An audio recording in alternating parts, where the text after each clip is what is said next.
Você sabe o que é a hidrossalpinge? Eu sou o Dr. Adolfo Gabriel, médico ginecologista especialista em cirurgia por videolaparoscopia, e hoje eu vou conversar com vocês sobre a hidrossalpinge. Essa alteração é acúmulo de líquido nas trompas do útero, podendo acometer uma ou as duas trompas. Já faço uma pausa para comentar sobre uma curiosidade. Nem sempre se acumula líquido dentro da trompa. Às vezes o que se acumula ali dentro é sangue, então esse nome muda para hematossalpinge. Às vezes o que se acumula ali dentro é pus e esse nome muda para piossalpinge. Mas no final é tudo semelhante, comprometimento da trompa uterina. E o que causa a hidrossalpinge? São diversos motivos que promovem essa alteração. Os mais comuns: infecção, em geral, ascensão de bactérias do canal vaginal que sobem pelo colo do útero, se instalam e geram essas repercussões nas trompas. Além disso, pacientes com quadro de endometriose, aderências pélvicas e que já foram submetidas a cirurgias anteriores têm uma propensão maior a desenvolver essa alteração.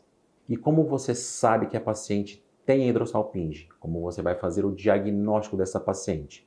Eu vou conversar com você, mas eu vou contar algumas coisinhas antes. Como que essa doença se desenvolve?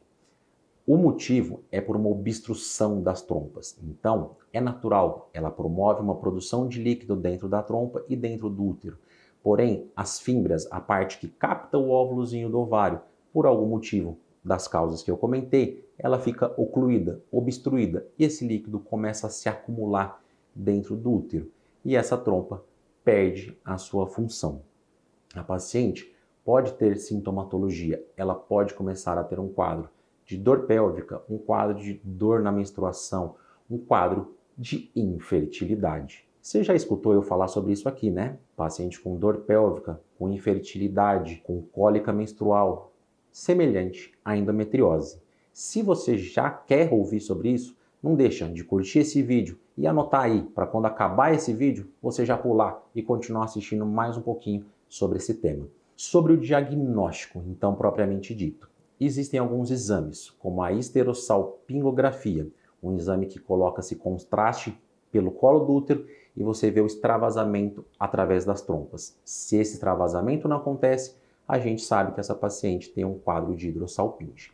Além disso, por meio de exame de ultrassonografia, a paciente também pode ter esse diagnóstico. A laparoscopia, qual a vantagem dela?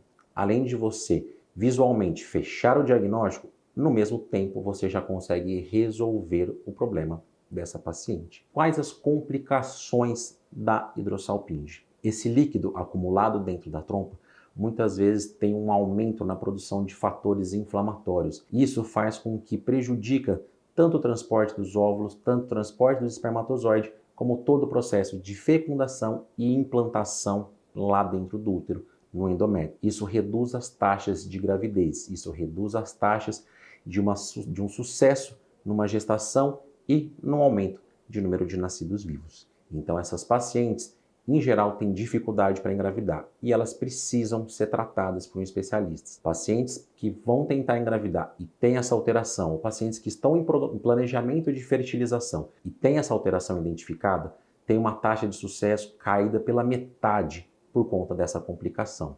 E como se dá o tratamento? Na videolaparoscopia, através da salpingectomia, a retirada de toda essa trompa comprometida, ou também através de uma cirurgia de oclusão tubária, onde você oclui a parte proximal da trompa que está grudada ao útero. Só que essa paciente pode continuar sentindo os quadros de dores pélvicas e de cólica menstrual. Então, tudo deve ser avaliado com a paciente. Se a paciente tem desejo de preservação da trompa, é possível realizar a cirurgia? Sim, existe a cirurgia de salpingoplastia, onde você vai tentar remover o problema preservando a trompa. Mas aqui vale uma atenção.